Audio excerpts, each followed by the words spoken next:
Uno de los métodos más conocidos para la polarización de un transistor es mediante el circuito de polarización fija. Este circuito tiene lo siguiente: un voltaje VCC conectado tanto a su base como a su colector, por lo que la corriente va a fluir de esta manera, siendo que tenemos aquí la corriente de base, esta la corriente de colector, un voltaje que existe entre la unión base-emisor, denominado voltaje de base-emisor, y otro voltaje que existe entre la unión colector-emisor, denominado voltaje de colector-emisor. Con esto nosotros podremos empezar a analizar este tipo de circuito. Una manera fácil para ver este circuito es redibujándolo de la siguiente forma. Teniendo nuestra resistencia de base,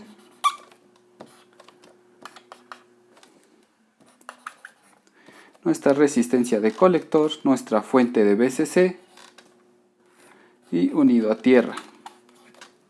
Algo muy importante es que la fuente de VCC tanto está unida como al colector como a la base, por lo tanto aquí tendríamos nuestra fuente de VCC, resistencia de base y nuestra resistencia de colector. Para hacer este tipo de análisis, lo más sencillo es hacerlo a través de mallas. Quiere decir que tendremos la primera malla de la unión base-emisor y la segunda malla de la unión colector-emisor.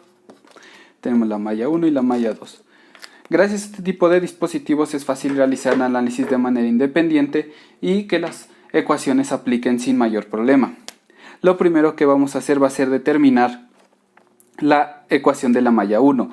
Para esto hay que considerar lo siguiente: el voltaje que fluye a través de la base es VCC, que también será igual al voltaje de base-base. Esto será importante para nuestro siguiente diagrama de polarización. Por lo tanto, la malla 1 tendrá lo siguiente: que el voltaje base-base va a ser igual al voltaje que hay en la resistencia de base más el voltaje de la unión base-emisor. Para la malla 2 tendremos que el voltaje VCC va a ser igual al voltaje de la resistencia de colector más el voltaje de la unión colector-emisor. Ahora, para esto hay que considerar que nuestra voltaje de resistencia de base va a ser igual a la corriente de base por su resistencia, y el voltaje de la resistencia de colector va a ser igual a la corriente de colector por la resistencia de colector. Aquí un parámetro importante a tener en consideración para esta y las demás configuraciones es que beta se podrá calcular a partir de la corriente de colector entre la corriente de base. Recordemos que beta es el parámetro de ganancia para nuestro circuito en análisis de CD. Otro parámetro importante que se verá más adelante es el parámetro alfa, cuyo análisis nos hace ver que es beta entre beta más 1, pero también que es igual a la corriente de colector entre la corriente de emisor. Siguiendo con nuestro análisis, ahora pasaremos a sustituir el valor del voltaje de la resistencia de base en la ecuación 1 y el valor del voltaje de la resistencia de colector en la ecuación 2, para así poder determinar una ecuación para la corriente base y la corriente de colector para nuestro circuito. Sustituimos y tenemos entonces que el voltaje base-base va a ser igual a la corriente de base por la resistencia de base más el voltaje base-emisor. Y el voltaje de VCC va a ser igual a la corriente de colector por su resistencia de colector más el voltaje de la unión colector-emisor. Otro parámetro a destacar es el voltaje base-emisor.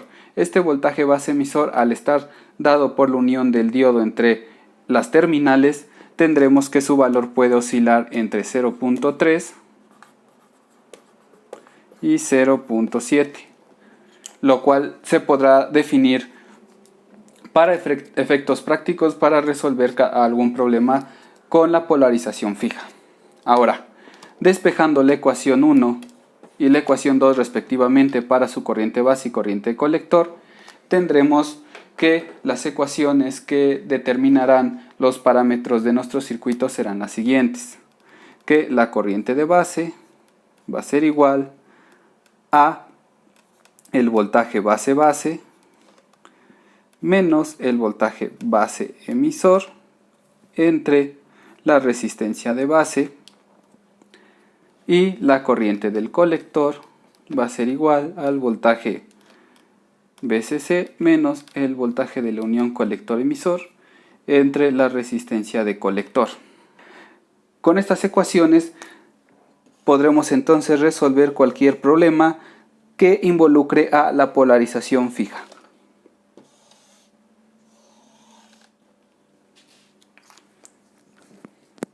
Es importante que también considere para este tipo de polarización lo siguiente. El voltaje colector-emisor también puede verse como voltaje colector menos voltaje de emisor.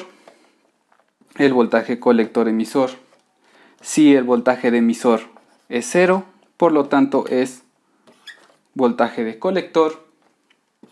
El voltaje base emisor va a ser igual a voltaje base emisor. Digo, a voltaje base menos voltaje emisor. Si este es 0, entonces quiere decir que el voltaje base emisor será igual solamente al voltaje de base. Considerando esto, entonces, se puede decir que el voltaje de la resistencia de colector va a ser igual al voltaje de VCC menos el voltaje de colector.